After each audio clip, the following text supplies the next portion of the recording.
The Assembly will hear an address by His Excellency Alexander Vučić, President of the Republic of Serbia. I request protocol to escort His Excellency and invite him to address the Assembly.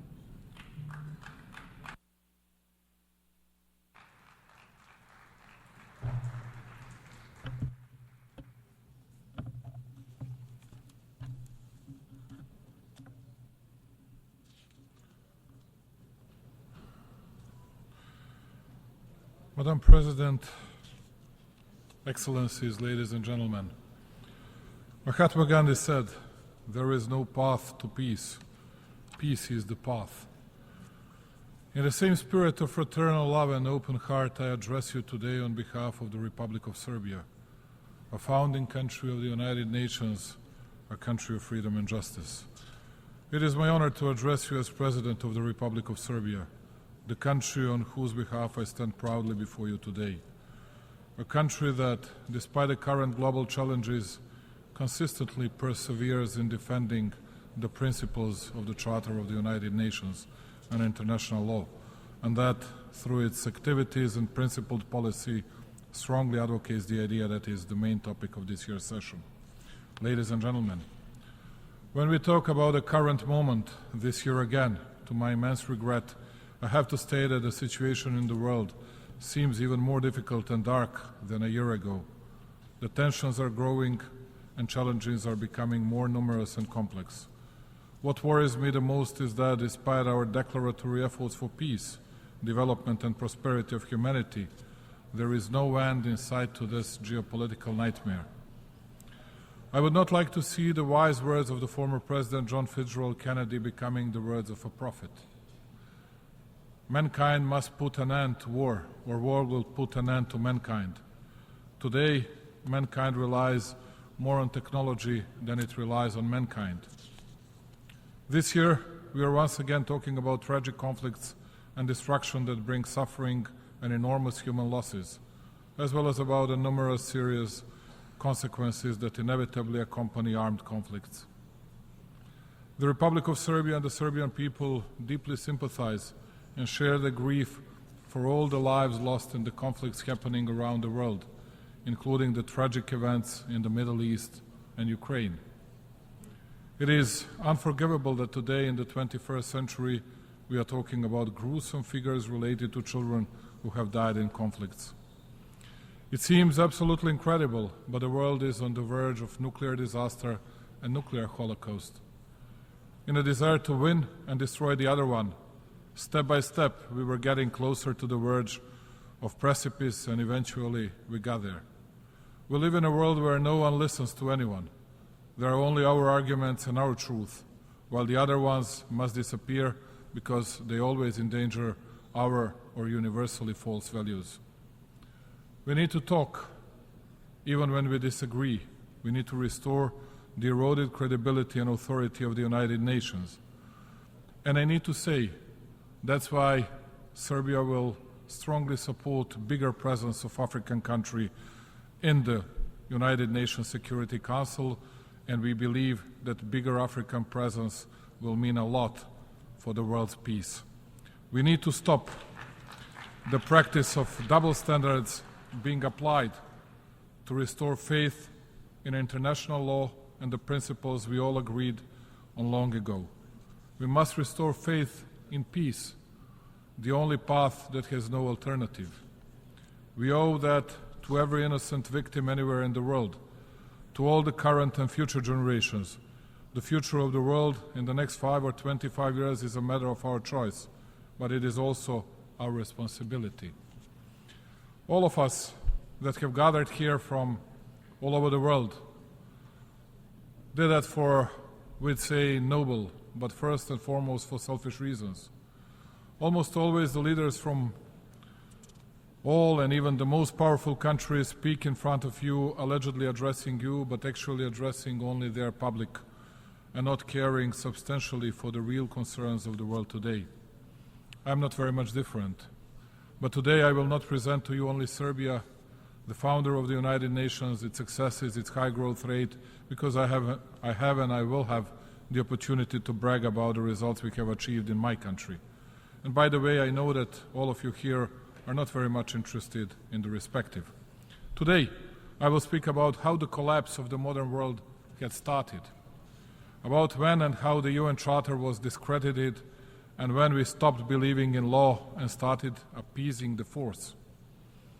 I will explain it to you on the example of my country, to me the most beautiful country in the world, Serbia, how it was being destroyed and trampled on, and how today, because of its tenacity and freedom-loving tradition, it is a small stone in the shoe of the big and powerful ones. After the big victories that a better part of humanity won in the World War I and the World War II, and Serbs as the nation suffered the biggest losses proportionally to its size in the Great War as well as in the World War II, where they were one of the few nations in the Southeast Europe that had confronted the Nazis from the very beginning. And that is why Belgrade, as the capital of Serbia, was perhaps the only city that was brutally bombed and devastated already at the beginning of 1941. We Serbs were not, unlike the others, welcoming Nazi tanks with flowers, and we paid a high price for that. Nevertheless, neither crying nor laments from the distant past, nor the self-victimization are the subject of my speech today. I would like to warn you, dear friends, of what had happened to Serbia, a precedent that is being used and abused in different parts of the world, to warn you of the Pandora's box that was opened neither 2 nor 5 years ago, but much before, and that everybody is so loudly silent about. The absolute dominance of the Western capitalist way of manufacturing, its science and technology supremacy, convincing victory against the Eastern contenders, Soviet Union first of all, within the framework of the Third Industrial Revolution, brought the world, some would say, to the end of history and complete hegemony of the Western ideas in all spheres of social life. Apart from, of course, good things it had brought to the mankind, such a dominance of non-existence of balance and political multilateralism destroyed at the same time Soviet Union and Yugoslavia. Of course, it did not happen by accident. By all means, it did not happen by itself, but it was helped by the decisive involvement of the Western intelligence services, which were supported by the national corrupted elite, both in the Soviet Union and in Yugoslavia. Why am I mentioning all this? Because even today we heard from many that by attacking Ukraine, Pandora's box was opened. The undermining of international law took place, that it was the precedent not witnessed by Europe since the World War II. This is the utter untruth. Just to make things clear, Serbia supports the UN Charter, territorial integrity of Ukraine, and we did not question it for a moment, nor shall we. However, when the big leaders speak vigorously and ardently here about the need for Ukrainian freedom, about the observance of the UN and its Charter resolutions, I ask myself, why don't they observe the UN Charter and Resolution 1244 when it comes to the territorial integrity of Serbia, which in the strike of their own power in moments when they thought that they would violate the norms of international law the way they wanted, to the extent they wanted and so long as they wanted, because they had finally won against all the opponents, so it was possible for them to spill the rage upon one small nation and to relentlessly rush towards violation of all norms and regulations, not even trying to provide some explanations. That is why in 1999, here at the United Nations, they had tried to pass the decision on the attack and aggression against Serbia. And since the consent had not been reached, they had nevertheless taken the decision to attack, to bomb Serbia and commit aggression, because at that time they couldn't care less about the UN Charter, its resolutions and international law. They were uncontested power that did not ask anyone about anything, and they thought it would go on like that for hundreds of years. It was by accident that we, citizens of Serbia, were the ones who paid a high price. It could have been anybody else. Thereby, it does not even occur to me to say that we were angels and that there was no our responsibility in all that. But substantially, the destiny of one small nation, with no right and justice applied, was decided by the big and mighty Western powers. It is interesting that first they helped tear apart the big Yugoslavia along the lines of internal communist borders. Interestingly, Once they were finished with that, we thought it was the end, but there was no end. That is when they started with tearing Serbia independent, democratic, and internationally recognized country, member of the UN and the OSCE, and only Serbia. And today, please pay attention to it. They speak passionately about defense of alleged sovereignty of the states from secession and separatism until the next opportunity, when secession and separatism will be justified by the alleged humanitarian disasters and everything else that they will never accept as an argument in some other cases. And to give you the last example, dear representatives of the countries and nations worldwide, in this paper that I am holding in my hand, it is written that except for the forces under the control of the United Nations, in this moment those are KFOR, NATO forces, with which we have fair cooperation, no one can have armed forces in the territory of Kosovo and Metohija, which is in adherence with the Resolution 1244, part of Serbia. And those who committed the aggression against Serbia, who tried to separate a part of its territory, still try, convincing us that it is the only democratic and reasonable solution to secede Kosovo and Metohija from Serbia, and they have been providing arms on a daily basis to that what is today called the so-called Kosovo Security Forces, and what will already tomorrow become armed forces of Albanians in the territory of Serbia. And when we ask them, in accordance to which international document you do that? Because all that is the attempt to provoke a war, violation of the UN norms, and then, like a fig leaf, you get the stupidest possible answer in the world. Well, we do not accept the UN Charter and the UN resolution because for us the situation is changed, because we recognize the independence of Kosovo 15 years ago. And what is their message to us, my dear friends? Their message is, we are the power, we are God, we don't care about United Nations, the law of the United Nations and UN resolution. We can do whatever we want, the way we want, and as long as we want. And now I'm asking you, dear friends, dear representatives, not the ones of obedient and satellite puppet countries, but you freedom-loving nations and countries, what we as a small country can do. How can we fight? Because everybody in the world speaks about Ukraine, no one dares to speak about Serbia. And even if they do, they say how we will start the war in the Balkans upon the Russian order. And they have been lying all the time for more than 2.5 years. We are neither servants of Russia nor the United States of America. We have our own politics and our own interests.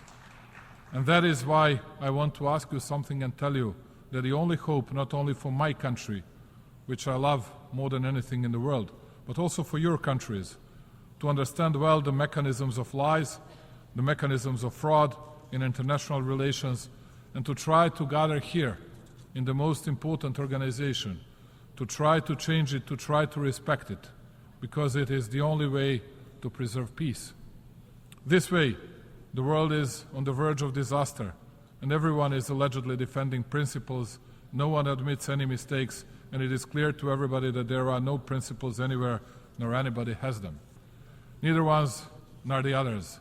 Only the small ones that have nowhere else to go, and the principles are the only thing they can grasp. And the only thing that has left to the big ones, once they have crushed all the small ones, is to eat each other. And when the bite is no longer so easy and small, it is then that they remember the principles and accuse the others for violating those same principles. A representative of my country, Vladislav Jovanovic, exceptional Serbian diplomat, very respected one, on that 24th of March 1999, when the aggression against Serbia started in the Security Council of the United Nations, on behalf of the government of the then Federal Republic of Yugoslavia, made an urgent appeal to all countries to categorically oppose to aggression against our country. And just hear his words 25 years after. If the aggression is not stopped, the precedent of such unpunished aggression will sooner or later lead to aggression against a number of other smaller and medium-sized countries. The real question is, which country is next? You could have heard today several proposals which country would be the next. Let me quote this time the Nobel Prize winner and the former President of the United States, Barack Obama. He said, "Peace is not merely the absence of visible conflict. It is the presence of justice, freedom, and opportunity for everyone." The unreasonable nature of the policy pursued by Pristina, so-called Kosovo authorities, the fanaticism and the persecution of everything Serbian in Kosovo and Metohija is reflected in a series of disturbing moves, from the ban on payments in the Serbian currency, dinar in Kosovo and Metohija, which has lasted for more than 6 months, and the ban on postal services, which is unique in the world, even for conflict areas, and which endangers the daily life of Serbs and other non-Albanian population, up to the ban on the visit of the head of the Serbian Orthodox Church, Porfirije, to the Patriarchate of Peć. Can the intrusion of the armed special so-called Kosovo police on 9th of September into the premises of the Support Me Association, made up of parents and children with developmental disabilities, be described as anything other than brutality and cruelty, as well as insanity? Real and lasting peace can be reached only by justice and respect for human rights, Nelson Mandela said. And how can there be peace in Kosovo if the legal order and fundamental rights of one entire nation are being systematically undermined? After everything the aforesaid, the key question today is, what is the path for Serbia and how can we resolve this situation? First and foremost, Serbia is on its European path and it sincerely wants to be a part of the European Union. Serbia's economy is the most successful economy today in the entire Western Balkans region. But even today, the very same EU we strive to makes it clear to us through the statement of its spokesperson, Peter Stano, that it does not observe principles based on the UN Charter, and not even the decisions of their own European Council by supporting the independence of the so-called Kosovo, because that is the interest of the biggest and most powerful ones in the European continent. Serbia is a small country which cannot compete with the big powers, and we are fully aware of that. But nevertheless, we are obliged to ourselves and to our people, but also to all the friends in the world. And that obligation is not to lie to anyone, but to tell the truth to everybody. Since all these big ones are interested neither in law nor in truth, there is nothing left to small but proud Serbia, but to be dedicated and committed to its economic progress, accelerated growth, new technologies and innovation, to look towards the future and to wait for the moment when the principles of international law observance will be brought back to the world's political stage. We will remain committed to the dialogue with Pristina and under the auspices of the EU, and we will fight to preserve peace. There is only one thing that we will never give to anyone, that is freedom and independence of Serbia. As the President of Serbia, I believe in a world based on real and not false values, and I believe that the strength of the developing countries, all of us who have raised our heads and who dare to say the truth, will be a foundation of a new, different, and a better world. I thank you very much. On behalf of the Assembly, I wish to thank the President of the Republic of Serbia,